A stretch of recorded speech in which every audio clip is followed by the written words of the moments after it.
Hay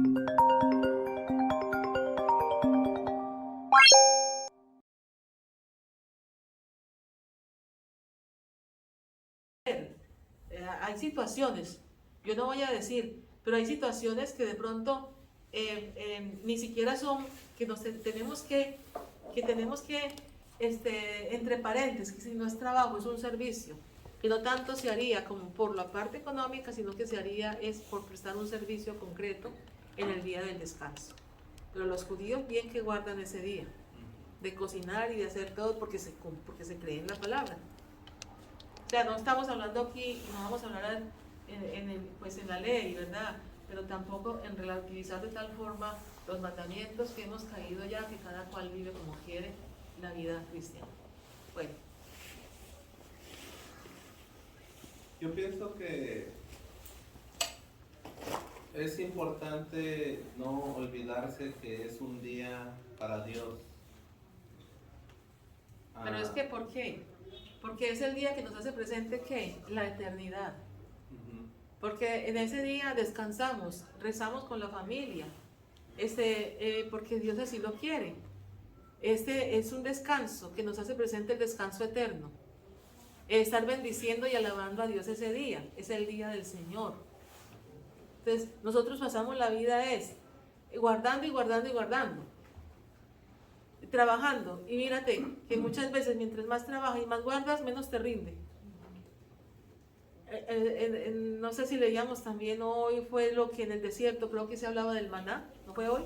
Sí. Que se hablaba del maná, que tenían que guardar la porción, comer y tenían que comer para el día y no guardar para mañana, porque se podría, excepto que fuera para el día del Señor, que en ese día ni siquiera recoger el maná. Y siempre Dios, ¿y por qué Dios hacía eso? ¿Por qué este relato? ¿Por qué, digamos, el pueblo de Israel entendió esto en sus asambleas y a través de la transmisión de la fe y hace presente, digamos, este relato que se cuenta de generación en generación, que se cuenta como una tradición, o viva una tradición, porque se vivió. Dios quiso así probar. Más que probar, educar a su pueblo, porque iban a ser como imagen de las generaciones futuras. Él quiere también decirnos hoy que confía en la providencia de Dios. Hace poquito también leíamos el texto de Génesis hablando del sacrificio de Isaac. Cuando Abraham subía hacia el monte Moria y venía con su hijo, e Isaac le preguntaba: padre, ¿dónde está la ofrenda? ¿Dónde está la vid? O sea, el cordero. Y le decía: Dios proveerá. Y el cordero iba a ser él, o sea, la ofrenda iba a ser él, el hijo. Y más sin embargo, y se deja poner en el altar de la ofrenda Isaac. Y aparecen de verdad unos relatos muy bonitos de la misma escritura que hablan acerca de cómo tanto Isaac obedece a su padre y confía en lo que está haciendo su padre. Como Cristo obedeció a su padre y confió plenamente en lo que estaba haciendo su padre, que iba a ser para salvación de todos nosotros. Entonces parece muy lindo. Es curioso porque hoy en día nuestra sociedad nos enseña a tener poquitos hijos porque puede que no vayamos a tener la providencia. Desconfiamos de la providencia. O no tengas muchos hijos porque no vas a poder mantenerlos. Sí. Entonces va en contra de lo que Dios pensaba para el hombre, que era multiplicarse o tener la familia y tener los hijos. Hoy en día ya te dicen, no, 1 o 2.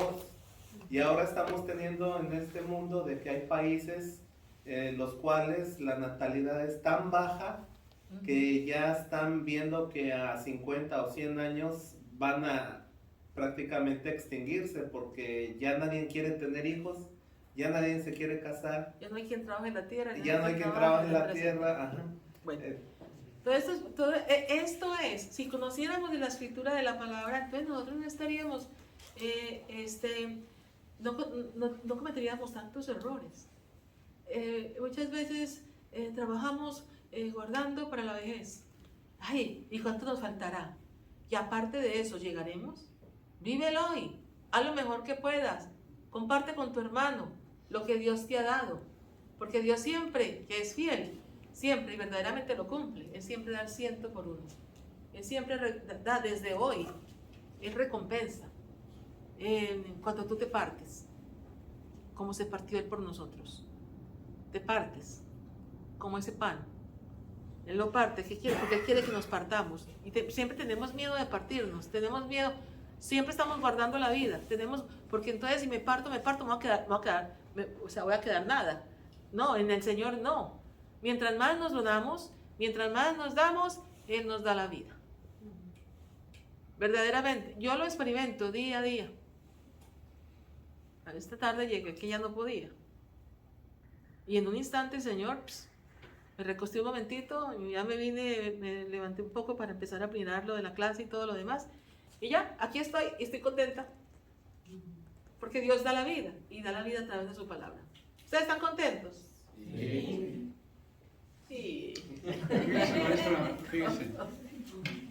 Nosotros, yo por mi parte mía, tuve una pobreza interna, ¿no? Muere mi madre y mucha hambre, mucha necesidad. Llego a este país, bendito. Antonio, ¿quieres venir a trabajar el sábado tiempo y medio? Sí, claro que sí. Antonio, ¿quieres venir a trabajar el domingo? Doble. Aquí estoy. Pecaría por eso. Mira, muchas veces, pues no sé, pues la ignorancia, si no lo sabías, no lo sé, pero cuando nosotros ya somos conscientes de las cosas, ya pues es diferente. Muchas veces pecamos por la ignorancia, por el desconocimiento y porque no es buen negocio. O sea, si nosotros obedecemos a Dios, Dios nos bendice aún más. Y voy a seguir con la lectura, mira lo que dice. Hablando de santificar, pero en el día séptimo es el día de descanso dedicado al Señor tu Dios. Dice, no harás en él trabajo alguno, ni tú, ni tu hijo, ni tu hija, ni tu esclavo, ni tu esclava, ni tus animales, ni el forastero que viva contigo. Porque en 6 días hizo el Señor el cielo, la tierra y el mar, y cuanto hay en ellos, pero el séptimo descansó. Por eso bendijo el Señor el sábado y lo santificó. Y nosotros descansamos el domingo porque es el primer día de la semana y como cristianos fue el día en que el Señor resucitó. Ese es el verdadero descanso y la verdadera tierra, que es esta tierra que el Señor, este cielo que Dios tiene preparado para nosotros. Dice, honra a tu padre y a tu madre para que vivas largos años en la tierra que el Señor tu Dios te va a dar. No matarás, no cometerás adulterio, no robarás, no darás falso testimonio contra tu prójimo, no codiciarás la casa de tu prójimo, ni a su mujer, ni a su esclavo, ni a su esclava, ni a su buey, ni su burro, ni cosa alguna que le pertenezca. Palabra de Dios. Es muy lindo, ¿verdad? Este es el decálogo del Éxodo 20. Ahora, en el librito, ya llegaron los libros, no sé a quién se los debía. A mí no me debe problema uno. Ok. Entonces, solamente hay 10, así que, ¿quién lo pagó y le debo? Yo. Ok, aquí está, Rosalía. Maestra, una persona pagó 2 libros, estos ya están pagados. Ah, y sí. le falta el mío también. Gracias. Ok. ¿Alguien pagó 2 libros? El señor que está atrás. ¿Él lo pagó? Sí, ¿También? pagó 2 libros de su mamá y de él. Ok, ya está. Ajá. Sí, es del señor de ahí atrás. Y falta el mío. Ya los tengo. ¿Ya los trajo? Yo leo uno a él. ¿A quién? ¿A Sergio? Al muchacho. Sí. El otro regalo. ¿Y usted? Ya tiene. Ok, entonces dale uno para que ellos compran uno, no sé. Porque apenas Ok. tengo. Pero él los pagó. ¿Está bien? Bueno, entonces, ¿quién más necesita el libro? A mí me falta. ¿También lo pagaste? No, yo se lo voy a pagar. Ok. ¿Quién más lo necesita? Acá uno lo tengo. Es ok. Pero pues para los...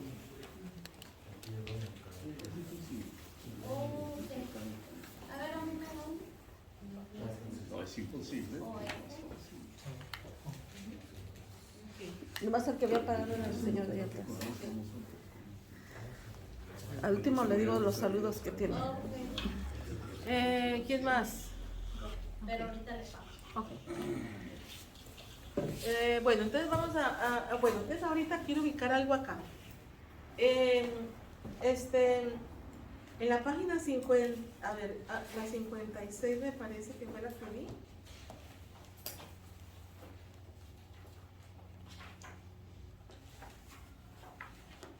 Entonces ahí está sobre la alianza. La alianza. Hoy estuvimos mirando un poco. Aquí pueden ustedes ampliar. ¿Tú tienes el libro? Entonces, la alianza. Aquí. Puedes ampliar acá. Podemos ampliar un poquito antes porque es importante. Dice, la alianza entre Dios y su pueblo es uno de los ejes centrales de la historia salvífica. Dios toma la iniciativa y se compromete a mostrar amor, fidelidad y misericordia a su pueblo. Israel se obliga a vivir esta alianza, aunque repetidas veces falla, pero Dios le ofrece su perdón. Ahora, la alianza es uno de los ejes centrales de la vida del pueblo. Ahí aparecen unas referencias que son como, por ejemplo, Páguense ahí para que la miren. Oh, perdón. Entonces, aquí tenemos algunas referencias, no sé, los que están viendo lo pueden tomar. La alianza es uno de los ejes centrales de la vida del pueblo. Aparece en Éxodo 19 al 20, que prácticamente es de la lectura que leímos hoy. De Éxodo 19 al 20, o sea, del capítulo 19 al 20. Luego, capítulo 24, luego el 34 y el Deuteronomio 5, 10. Ustedes pueden leer en su casa esas partes del libro del Deuteronomio y del Éxodo, nos hablan acerca de lo que es la alianza. Dice, la institución humana de la alianza. La institución humana de la alianza, sobre todo la del rey soberano con su vasallo, sirvió para significar y realizar la unión de Dios con su pueblo. Es el sacramento fundamental que constituye a Israel en pueblo de Dios. Tanto la alianza, realidad en el ámbito político, como el matrimonio, realidad del ámbito familiar, sirvieron para expresar la relación entre Dios y su pueblo. Y aquí aparecen varias referencias, como por ejemplo en el libro de Oseas. Ustedes saben que ese libro, también llamado es el libro del libro de Oseas, es el profeta del amor. Deberían de leerlo un poquito, esos capítulos del 1 al 3, del profeta Isaías, del capítulo 1, 21, del profeta Jeremías, capítulo 2, versículo 2. Luego capítulo 3 del versículo 1 y 6. O sea, sería bueno que ustedes, como no tenemos aquí el tiempo de ejercitarlo, pero por eso se pidió el libro, para que ustedes lo trabajen en su casa, que puedan ampliar un poquito más estos tópicos tan hermosos que estamos meditando en esta noche. Ahora, el contenido fundamental de la alianza, solamente vamos a tomar un trocito porque vamos a volver otra vez, especialmente en estas lecturas del Cuaresma, sobre la alianza. Dice, el contenido fundamental de la alianza expresa un proyecto de comunión y pertenece al Señor. Y ahora, si de veras escuchan mi voz y guardan mi alianza, oigan, y esto se cumple. Porque ¿a qué te debes que vivas? Dice la palabra. Triste, aburrido, deprimido, o sea, que no hay bendición. ¿Acaso has olvidado mis mandamientos? Dice, y ahora, si de veras escuchan mi voz y guardan mi alianza, serán mi propiedad personal entre todos los pueblos, porque toda la tierra me pertenece. ¿De cuántas cosas Dios nos libra cuando estamos con Él? Y no porque Dios maldiga, sino porque Dios nos da la clave para poder ser felices. Porque es que Dios no se puede desmentir. Es como un padre que esté premiando al hijo por hacer cosas malas. No lo está educando, lo está echando a perder. ¿Y cuántas veces los padres educan de esa forma a sus hijos? Los premian, no los reprenden. Y ven ustedes que hay personas que ahora como adultos no tienen la más mínima actitud de gratitud, porque piensan que todo lo merecen, porque así los educaron. Porque los padres compraron su amor. ¿Y por qué compraron su amor? Pues porque no les daban buen ejemplo. Tal vez para que no los cuestionaran o que no los acusaran o que no, ¿verdad? ¿Cómo? No los acusaran porque no, o sea, y ¿por qué hicieron esos padres esto? Porque también no hubo quien les transmitiera la fe. Pero fíjese, maestra, Ay, según mi conducta fue mala. Y ahora pues trato de reprenderle a mi hijo y me contesta. Y me dice, ay, papá, me dice, yo lo hice, pero yo no quiero que tú lo hagas. exactamente. O sea, es reeducar, Sí. porque todo hay un tiempo. Te va a traer malas consecuencias, te lo dice tu padre. Y mira lo que dice también aquí en esta lectura del Éxodo, honrar padre y madre, que es respetar. O sea, no somos quienes nosotros para estar criticando a los padres, sean como hubieran sido. Claro, que lo bueno que siempre Dios da una oportunidad y nos da una oportunidad para reconocer en aquello que estamos fallando, que hemos fallado. O como decías, pequé cuando trabajaba los domingos, pues si no lo sabías, pues aunque algunas veces el que ignorantemente peca, ignorantemente se condena, pero igual nosotros tenemos siempre tenemos el amor de Dios, la misericordia de Dios, y es eso, el reconocer nuestras faltas, nuestros pecados, el pedir el perdón, somos perdonados, y podemos cometer los pecados tan grandes, como color escarlata, dice, de los horribles, pero si nos arrepentimos del Señor, el Señor nos perdona. Entonces ahora está en la segunda lectura, que es de Corintios. De una vez les doy la parte del libro para que lo miren en la casa, y está bien cortito, porque habla acerca de la sabiduría de Dios y la necedad del mundo. Yo sé que cuando escuchamos de pronto hablar de esta forma, para algunos se crea escándalo, ¿o no? Pero mira lo que dice de una vez la segunda lectura para pasar al libro. Mira, la segunda del próximo domingo dice, es de la carta del apóstol San Pablo a los Corintios. Dice, hermanos, dice, los judíos exigen señales milagrosas y los paganos piden sabiduría. Pero nosotros predicamos a Cristo crucificado, que es escándalo para los judíos y locura para los paganos. En cambio, para los llamados, sean judíos o paganos, Cristo es la fuerza y la sabiduría de Dios. Miren aquí, me viene...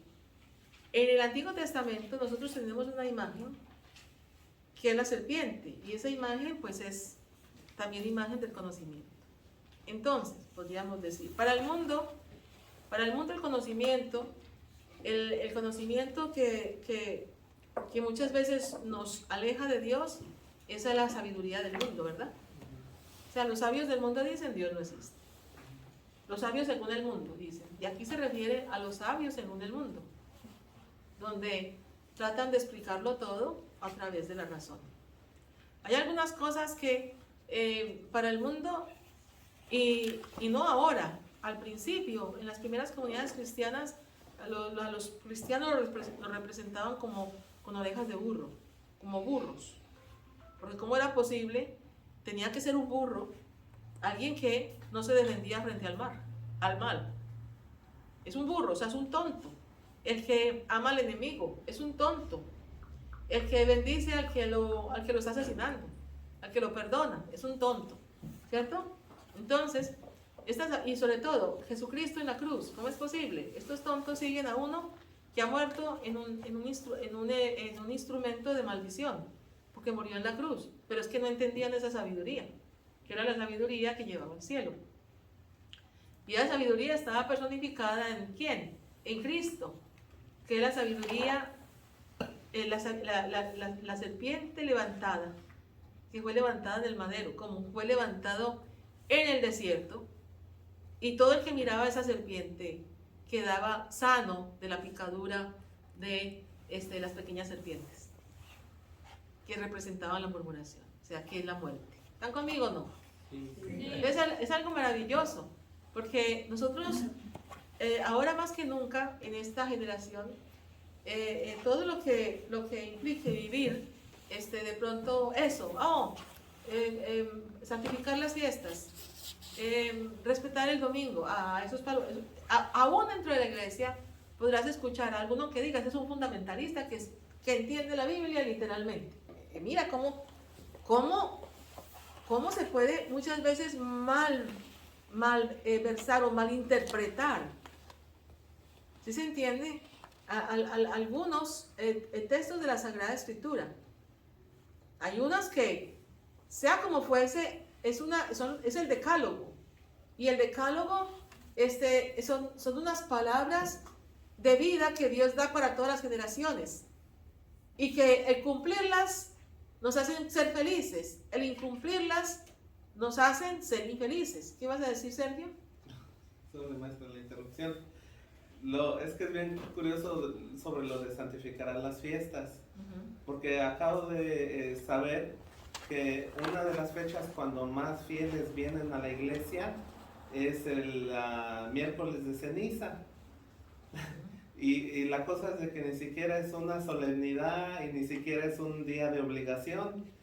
Y el día de la resurrección de nuestro Señor Jesucristo, ¿verdad? Cuando culmina la Semana Santa, pues es la número 2, cuando en verdad debería de ser la número 1, ¿verdad? Entonces es bien curioso saber cómo los fieles, nosotros, ¿verdad? Cuando seguimos alguna tradición o alguna costumbre, ¿verdad? Pues nos presentamos en fechas que ni siquiera son obligatorias y ni siquiera son tan importantes como otras fechas.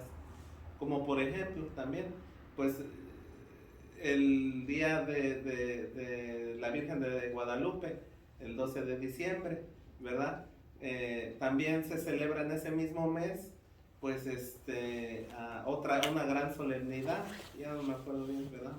Pero pues me di cuenta, ¿verdad? Este año que pasó, que muy poquita gente vino a esa fecha obligatoria, y pues sí, muchísima gente vino el día de la Virgen de Guadalupe, pero pues desafortunadamente es bonita esa costumbre, pero pues es más bonito también entender por qué debemos de santificar las fiestas correctamente. Si tenemos presente la eternidad, pero dentro de nuestro corazón, en nuestra vida, podremos entender la grandeza de la fiesta de las fiestas, la Pascua. Porque en esa noche es la noche donde entramos, como en cada Pascua, como en cada Eucaristía. Nosotros en cada Eucaristía entramos al tiempo eterno de Dios. O sea, nosotros no volvemos a repetir, no, esa Pascua, no, la Pascua fue una. Pero nosotros como Dios eterno entró en nuestra historia y nos comunicó la eternidad. Entonces nosotros cuando celebramos la Pascua es como estar celebrando, haciendo presente ese día en que Cristo venció la muerte y venció tu muerte y mi muerte. Y no solamente es hablando de una muerte simplemente biológica, porque la verdadera muerte es la muerte que nosotros cargamos desde dentro, la profunda, la ontológica, que es esa muerte donde no tenemos sentido de la vida, donde vivimos por vivir, donde caminamos como entes, donde no tenemos esperanza. Pero si está en nosotros, hay un germen de vida eterna, entonces pues nosotros podemos entender por qué celebrar cada Eucaristía. Porque el Señor, en cada Eucaristía, hacemos presente ese sacrificio incruento donde Cristo bajó a las profundidades, allá al Seol, a la profundidad donde estaban aquellos que habían muerto, esperando la venida del Mesías, esperando algo que no se entendía desde el Antiguo Testamento, pero es que la muerte ha sido vencida y fueron rescatados. ¿Por qué? Porque por el pecado de Adán, pues todos habíamos muerto, ¿verdad? Habíamos caído en esa muerte y ahora con Jesucristo, en Él, si le creemos a Él, nosotros somos resucitados con Él. Si hemos muerto con Él, resucitaremos con Él. Si le creemos a Cristo, si creemos en esta locura de la cruz, resucitaremos con Él. ¿Cuál es la locura de la cruz? Amar, servir, donarnos. ¿Qué te dice el mundo? Tranquila. ¿Qué te dice el mundo? Descansa. ¿Qué te dice el mundo? Vive del gobierno. ¿Para qué te esfuerzas? Porque es que hay algo, muchas veces nosotros nos acomodamos en el sistema. Y otra cosa es que verdaderamente veamos cómo Dios provee en situaciones concretas de la historia a través de estas ayudas. Pero cuando nos acomodamos, nos podemos acomodar a vivir porque no queremos esforzarnos. No queremos sudar, no queremos trabajar para ganar el pan con el sudor de la frente. Esto lo dice en la carta a los tesalonicenses, cuando la gente, pues que estaba muy bien, ¿no? No quería ni trabajar. ¿Por qué? Pues porque ya se iba a acabar el mundo. Hay gente que vive sin esperanza, que ya se va a acabar el mundo. ¿Me vamos a entender o no? Sí. Pero bueno, que en este tiempo que estamos reuniéndonos a meditar sobre estas lecturas, que no solo se quede en esto, ¿no? En palabras. Que esta palabra haga mella en nosotros, que esta palabra toma vida, que estos huesos se vayan empezando en movimiento, estos huesos secos, que estos huesos empiecen a tener, como Ezequiel nos dice, ¿verdad? El profeta, ese valle de huesos secos. Este es mi pueblo, dice. Este valle de huesos secos, ¿acaso seremos nosotros huesos secos? Porque si se profetiza o habla, dice, habla, profetiza sobre este pueblo, sobre esos huesos secos. Y a través de la escucha de la palabra, entonces esos huesos empezaron a ponerse en el movimiento y empezaron a salir los nervios, los tendones, porque todo fue un proceso. O sea, no es que tú y yo, solamente de venir una noche o ir a un retiro y ya. No, esto es, y la palabra es de día a día, y la oración en casa y la oración comunitaria como iglesia. ¿Sí, Esperanza? Ahorita lo que está usted diciendo, pues, bueno, yo lo entiendo así, ¿verdad? Que Dios nos tiene en un llamado, y a veces no es casualidad que estemos escuchando a veces la clase, porque a lo mejor por medio de lo que usted está diciendo, nos está diciendo, escucha, aprende, y a veces no tomamos conciencia de eso. Lo que yo estoy estudiando y he entendido que mi misión como predicadora y evangelizadora es amar la cruz, besar la cruz y morir en la cruz. Y no va a ser fácil porque voy a ser perseguida, voy a ser criticada, pero tengo que tener esa entereza de saber discernir de lo bueno y lo malo, porque vamos a dejar cosas del mundo que estamos acostumbrados, que los bailes, que esto, que echarse un drink, pero también tenemos que saber qué estamos eligiendo correctamente. Y en relación a eso termina diciendo esta segunda lectura, dice, pero nosotros predicamos a Cristo crucificado, que es escándalo para los judíos y locura para los paganos. En cambio, para los llamados, sean judíos o paganos, Cristo es la fuerza y la sabiduría de Dios, porque la locura de Dios es más sabia que la sabiduría de los hombres, y la debilidad de Dios es más fuerte que la fuerza de los hombres. O sea, imagínate, esa fuerza que solamente viene de Dios. Mire, por cierto, aquí en la página 57 del libro, sería bueno que ustedes, aunque sea, le dieran una, porque hablaba Esperanza del escuchar. Dice, la recitación del Shema Israel, que es escucha Israel, los judíos practicantes todos los días en la mañana y en la tarde y antes de acostarse, suelen recitar no solo Deuteronomio 6, 4, 9, o sea, el Shema propiamente dicho, sino también el Deuteronomio 11, 13, 13 al 21, y números 15, 37 al 41. Dice, en el Shema se encuentran el principal mandamiento reconocido por Jesús. ¿Cuál es? En la Torá o la ley judía hay 613 preceptos, de los que 365 son prohibiciones y 248 mandatos positivos.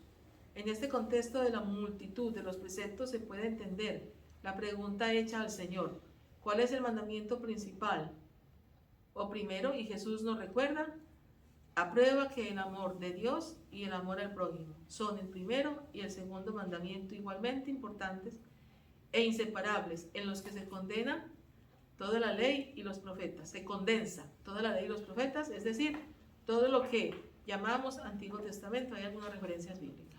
Es muy importante el Shema, y esto es el credo de Israel. Shema, escucha, es lo que estamos haciendo, escuchar. ¿Qué? La palabra del Señor. ¿Y qué dice el Señor? Amarás al Señor tu Dios con todo tu corazón, con toda tu mente, con todas tus fuerzas, y al prójimo como a ti mismo.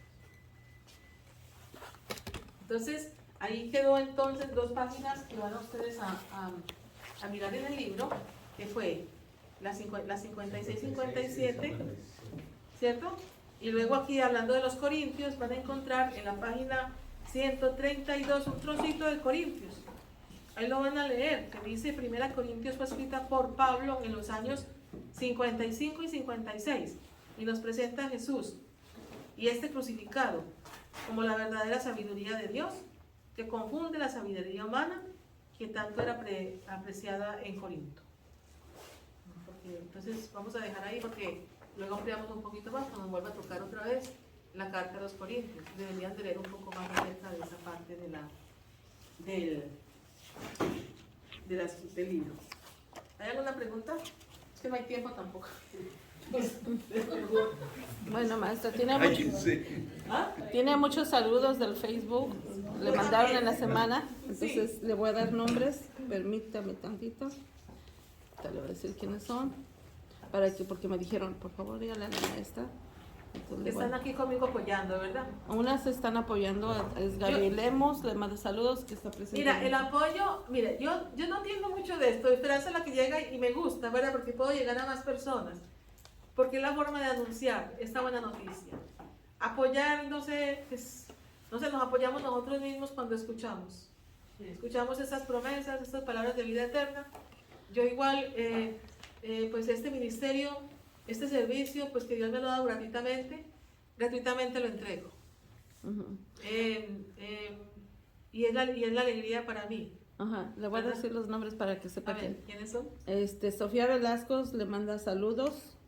Brenda Juárez Tapia le manda saludos y que si tiene material para trabajar, que le da un gusto verla. Brenda es la que estábamos, la que viene en vez de la Biblia, ¿verdad? Ajá, Ella creo es. que sí.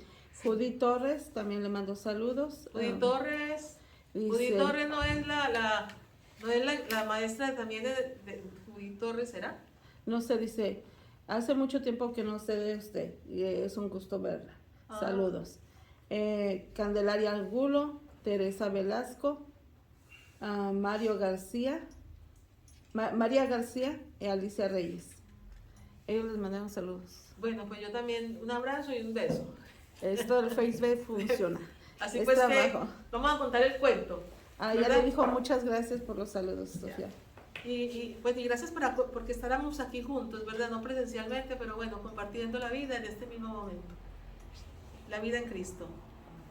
Bueno, locuras, no sé qué dice, pero bueno, lo voy a leer. Dice: Cuento.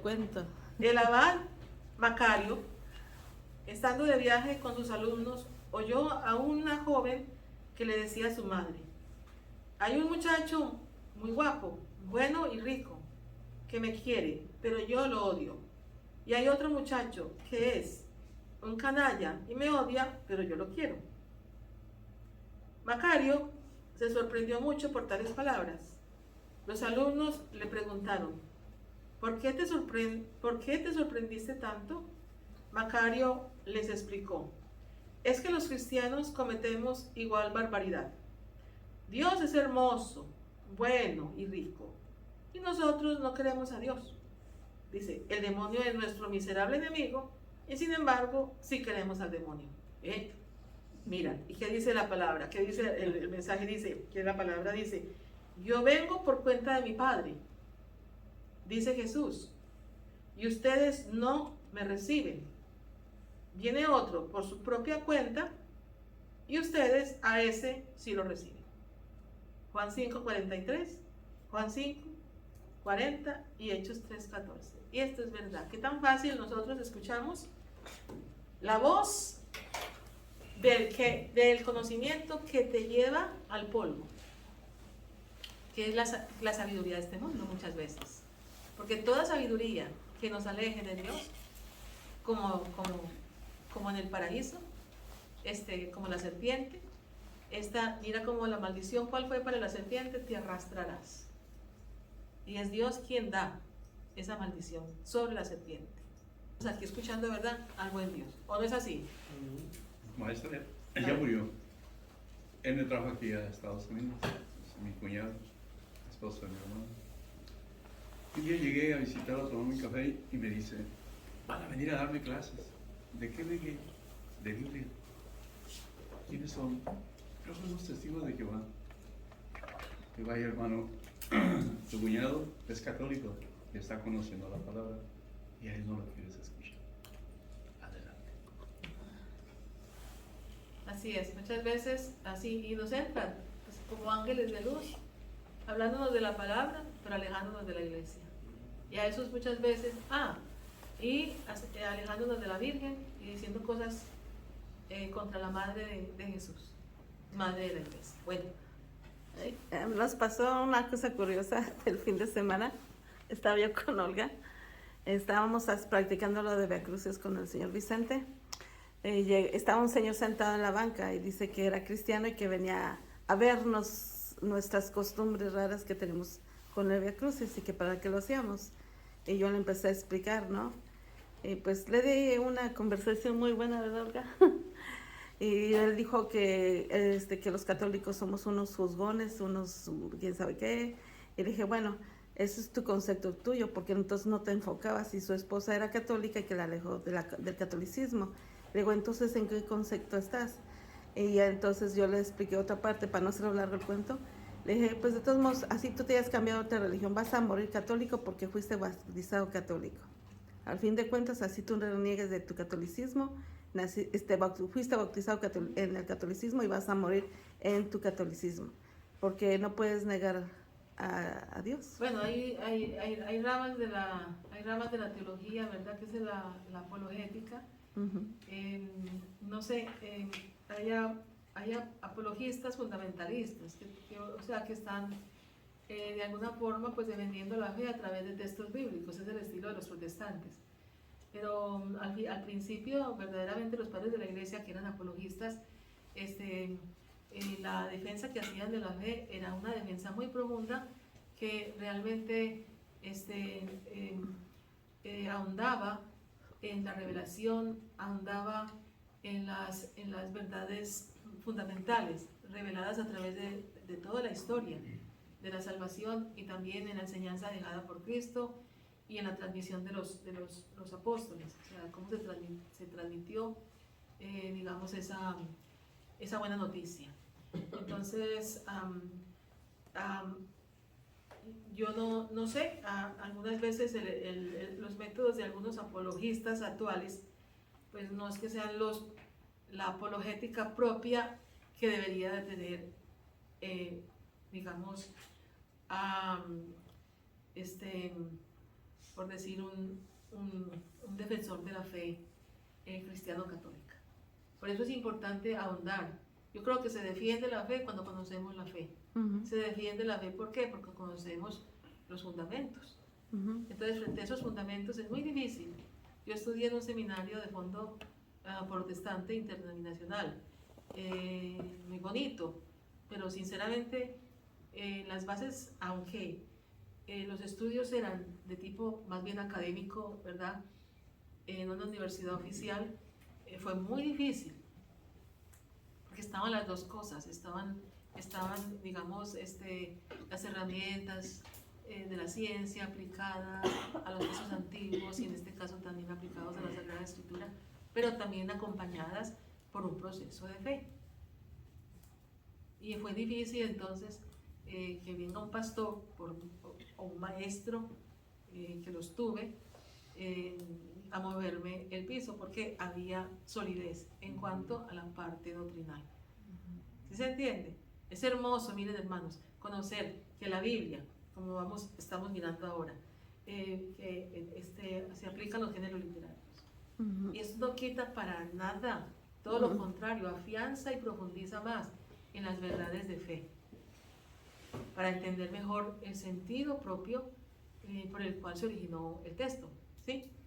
Es como la primera lectura que nos estaba compartiendo. Ujú. Obviamente la primera lectura viene del Antiguo Testamento y habla sobre el sábado, pero usted nos explicó de por qué nosotros como después de Cristo, ¿verdad? Como cristianos, guardamos el domingo. Ujú. Entonces, obviamente muchos protestantes se basan en esa lectura en específico del Antiguo Testamento para decir que nosotros estamos como católicos equivocados por hacer la misa, celebrar la misa Ujú. el domingo, cuando ellos en su ignorancia, nunca entendieron por qué Jesucristo resucitó y después los apóstoles partían el pan después del Shabbat, después del sábado, en el domingo, el primer día de la semana.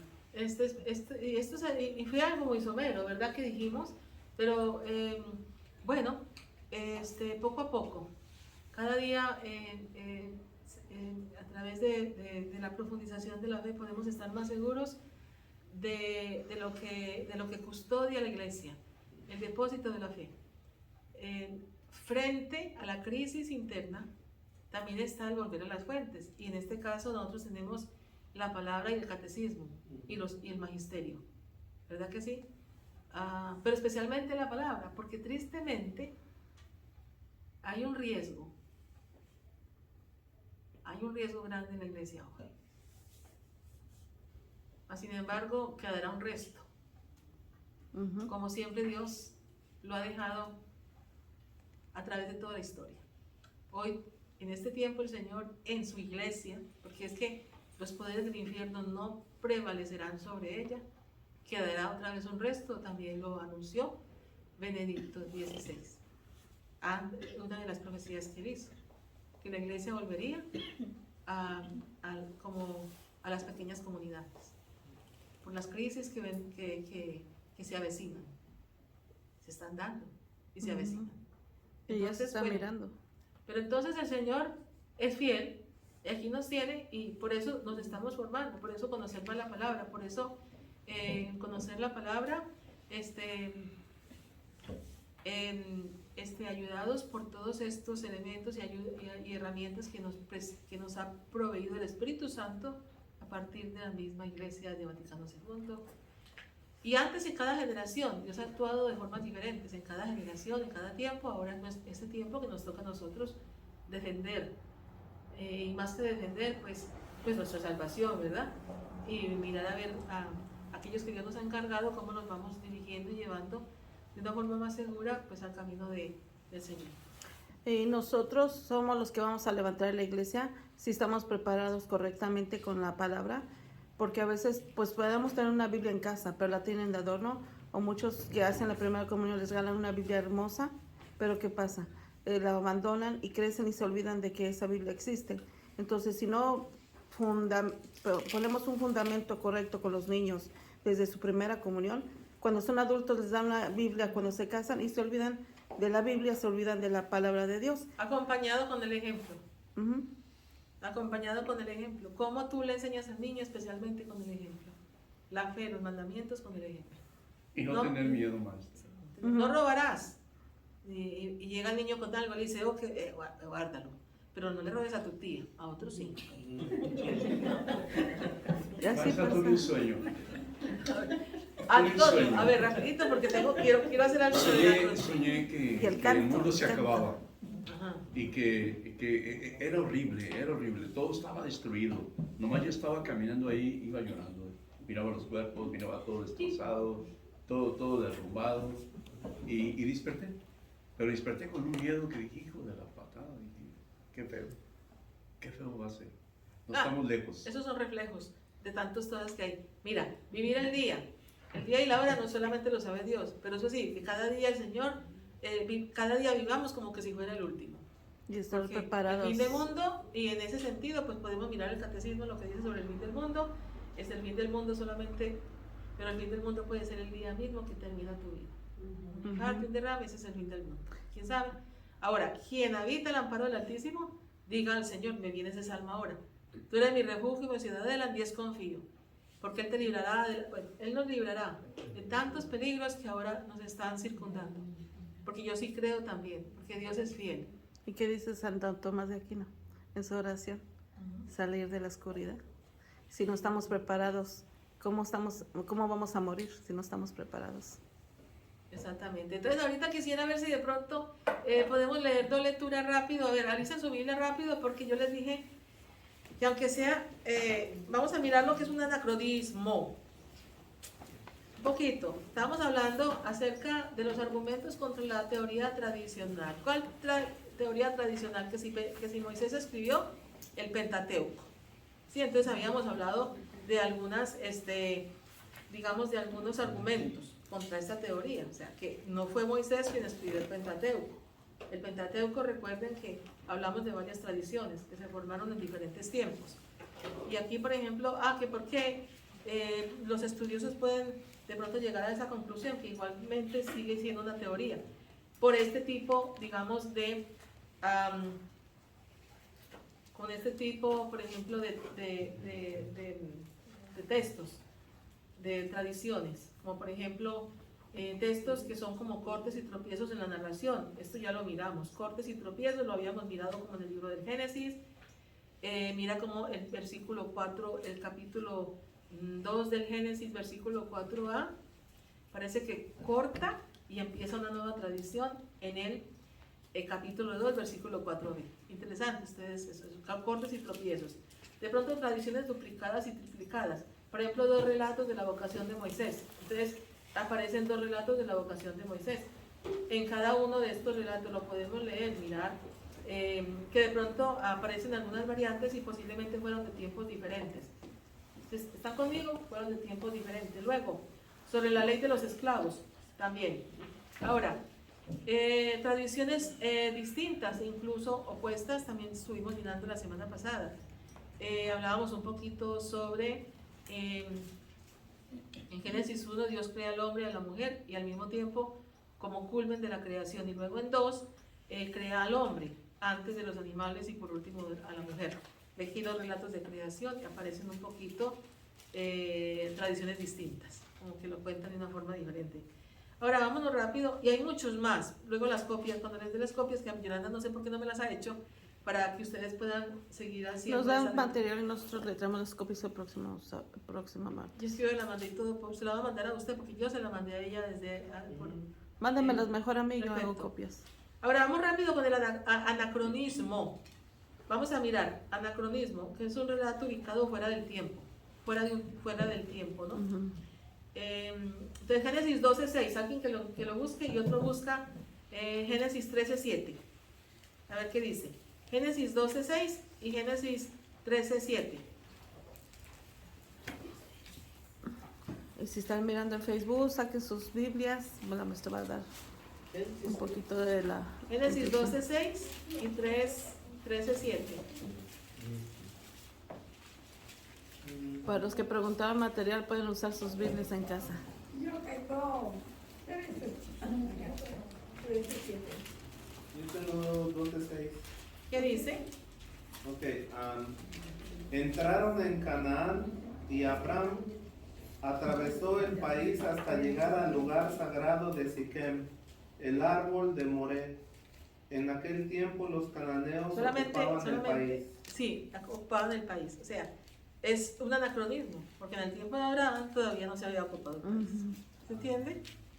Y vamos con el otro texto que es 13:7. ¿Qué dice? Solía haber viñas entre los pastores de Abraham y los de los... Hasta ahí nomás.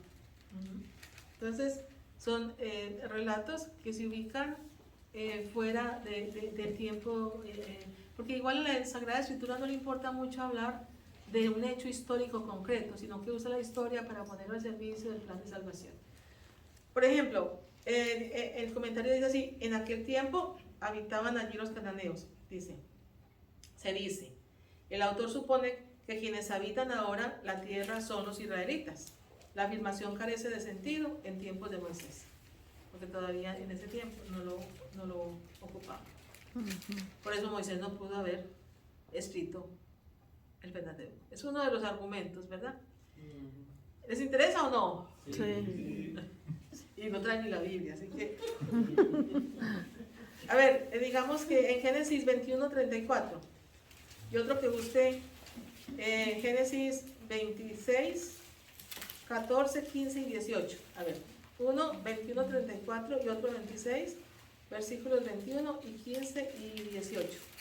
Por favor, los que están en Facebook, busquen en su Biblia. Ok, ya, 21:34. Sí. Abraham estuvo todavía mucho tiempo viviendo en el país de los filisteos. Muy bien. ¿Y en el otro?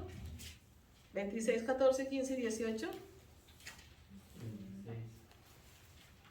Y busca Sergio 13, 17, Éxodo. ¿Quién tiene Génesis 26, 14, 15 y 18?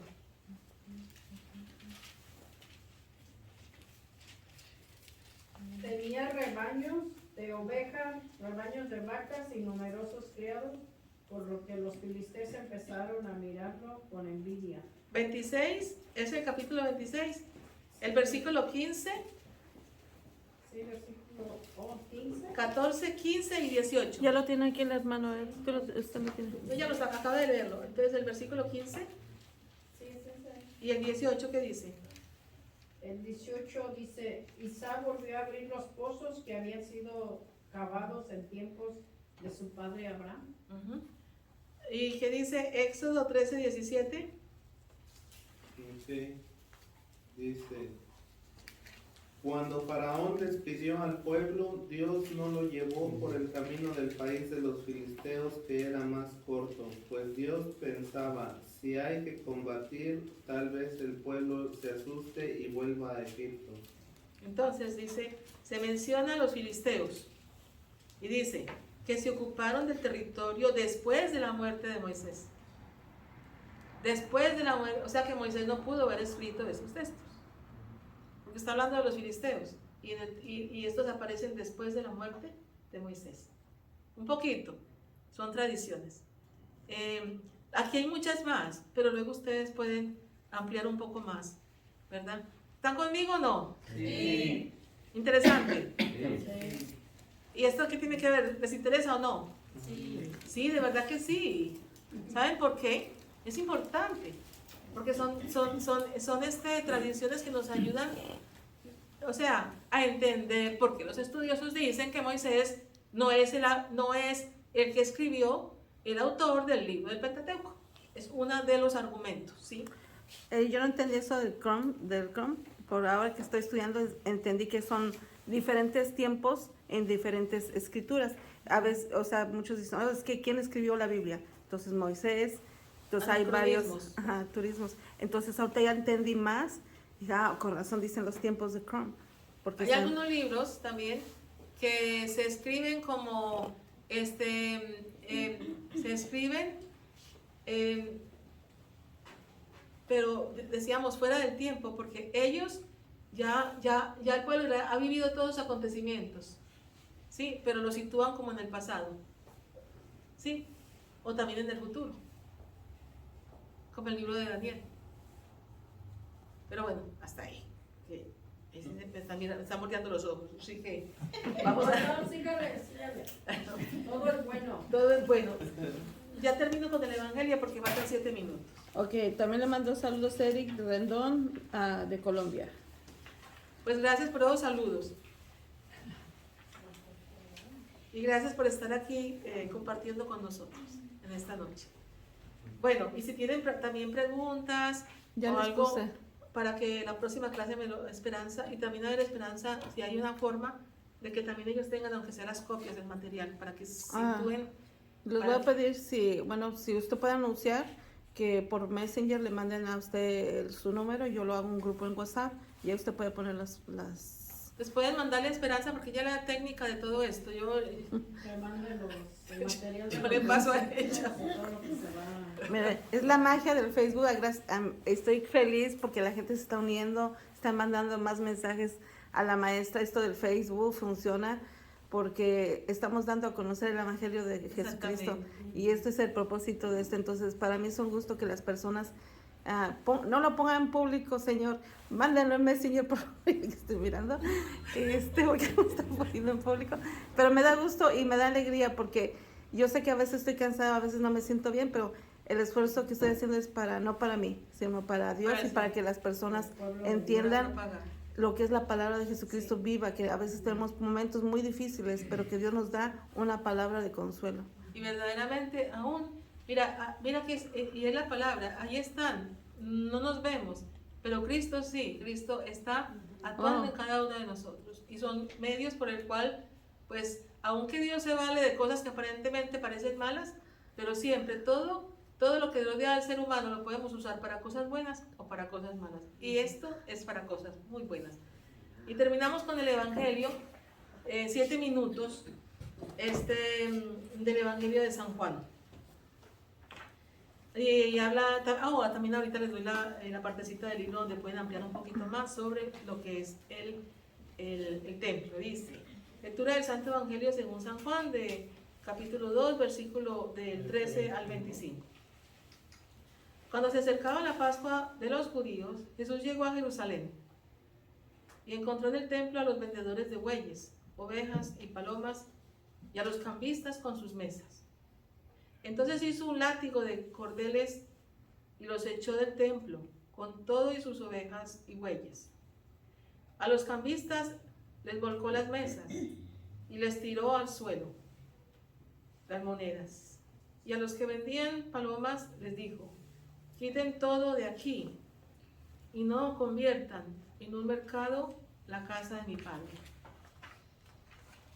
En ese momento los discípulos se acordaron de lo que estaba escrito, el celo de tu casa me devora. Después intervinieron los judíos para preguntarle, ¿qué señal nos das de que tienes autoridad para actuar así? Jesús le respondió, destruyan este templo y en 3 días lo reconstruiré. Replicaron los judíos, 46 años se ha llevado la construcción del templo y tú lo vas a levantar en 3 días. Pero él hablaba del templo de su cuerpo. Por eso, cuando resucitó Jesús de entre los muertos, se acordaron sus discípulos de que había dicho y creyeron en la escritura y en las palabras que Jesús había dicho. Mientras estuvo en Jerusalén para la fiesta de la Pascua, muchos creyeron en él al ver los prodigios que hacía, pero Jesús no se fiaba de ellos porque los conocía a todos y no necesitaba que nadie le descubriera que es el hombre, porque él sabía lo que hay en el hombre. Palabra de Dios. Ya son las 9. Yo hago aquí rápidamente, pues se habla del templo. Prácticamente ustedes sabrán que aún desde el Éxodo, cuando nos habla acerca del lugar que el Señor quiso estar en medio de su pueblo a través de un arca, ¿verdad? Que era el arca, que era pues el lugar donde pues el Señor se manifestaba como de una forma como más visible, por decir así, acompañada por esa nube. En esa arca estaban el báculo de Moisés, había una porción del maná, dicen también, y estaban los mandamientos, el decálogo, estaban las piedras, la piedra donde estaban el decálogo. Entonces, Dios ha querido que siempre haya algo visible y preparó a su pueblo. Luego estuvo esta arca en el desierto hasta que ellos tomaron la tierra. David no construyó el templo porque el templo lo iba a construir ¿quién? Salomón. Y ese templo pues fue algo maravilloso, ¿verdad? Donde prácticamente sería una prefigura de lo que sería en el futuro aquel templo que Jesucristo vendría a manifestar plenamente. ¿Y ese templo cuál era? Ese templo que él formó a través de su cuerpo. El verdadero templo que Cristo vino a fundar es su iglesia. Nosotros somos partes vivas, piedras vivas de ese templo. Es el templo, es la iglesia. Dice, de una forma simbólica me llama la atención los 46 años. de verdad, y estoy aquí, no sé, 40 siempre es un número en la Sagrada Escritura que significa un tiempo necesario, y el 6 es el número imperfecto. O sea, es un tiempo necesario donde Dios manifestó un medio por el cual el pueblo de Israel se hiciera como que se estableciera esa relación con un lugar concreto hasta que Dios manifestara plenamente cuál es el verdadero templo. Y esto lo haría a través de su Hijo Jesucristo. Entonces, 40 tiempos necesarios, 6 un número imperfecto. O sea, ese templo, que es el templo de Jerusalén, ese templo, que es el templo que está en Jerusalén, que es una edificación, no es realmente el templo que Dios quiso manifestar en plenitud. El verdadero templo es Cristo, la iglesia que nos ha dejado, y en esa iglesia somos nosotros piedras vivas. Y también ese templo es prefigura de lo que será la verdadera Jerusalén celestial, que ya será revestida de lo que nosotros conocemos como lo más hermoso, como perlas, zafiros, esmeraldas. O sea, por hablar acerca de algo que dice San Pablo, ni ojo vio, ni oído escuchó, lo que Dios tiene preparado para los que le aman. O sea, nosotros, hermanos, necesitamos seguir perseverando, gozándonos de la palabra, en medio de la tribulación, a través de la cruz, en medio de la cruz. Pero la cruz es gloriosa cuando la cargamos en nombre de Jesucristo.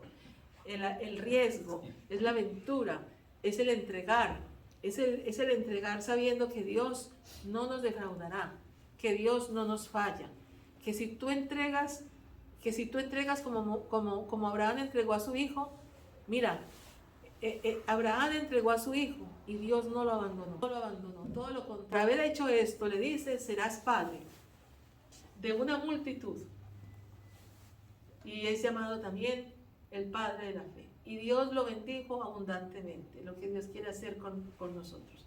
Bendecirnos abundantemente, pero primero el Señor quiere saber dónde está nuestro corazón. Pidámosle la gracia de creer en esta palabra que es vida y que este corazón de piedra cada día se vaya transformando más por el poder de su Espíritu, para que podamos llegar a ser verdaderos hijos e hijas de Dios. No va a haber canto. No va a haber canto, maestra. Sí. El canto que nosotros cantamos hoy fue, no sé si fue este. ¿Ah? Vamos con tu palabra me da vida, aunque no es de Cuaresma. Tu palabra me da vida, confío en ti, Señor. Tu palabra me es eterna, en ella esperaré. Dichoso el que con vida intachable camina en la ley del Señor.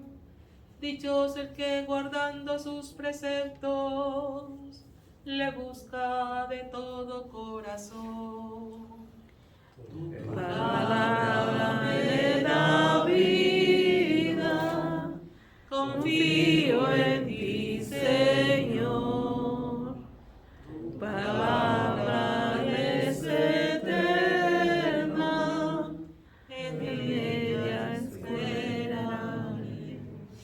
Padre nuestro que estás en el cielo, santificado sea tu nombre.